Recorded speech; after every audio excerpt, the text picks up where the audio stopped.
ఈ సృష్టిలో అత్యంత విలువైనవి ఏమిటండి? గాలి, నీరు, అలాగే మన సమయం, అలాగే మన స్నేహం. ఇవన్నీ కూడా మనకు ఉచితంగానే లభిస్తాయి. కానీ అవి మరీ ఫ్రీగా లభిస్తున్నాయి అనే ఉద్దేశమో దేనివల్ల మనకు తెలియదు. కానీ నిర్లక్ష్యంతో వాటిని మనం దూరం చేసుకుని తర్వాత తీరిగ్గా బాధపడుతూ ఉంటాం.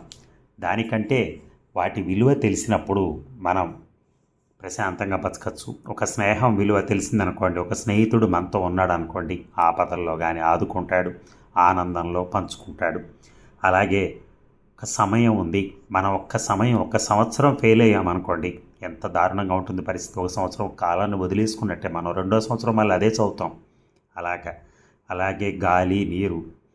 గాలి మనం ఎక్కడికి పోయినా చల్లటి గాలి ఇస్తూ ఉంటుంది మనకి. ఆ గాలి లేని రోజున తెలుస్తుంది దాని ప్రభావం. అలాగే నీరు దొరకని పరిస్థితులు ఉన్నాయి చాలా చోట్ల ఇప్పటికి కూడా.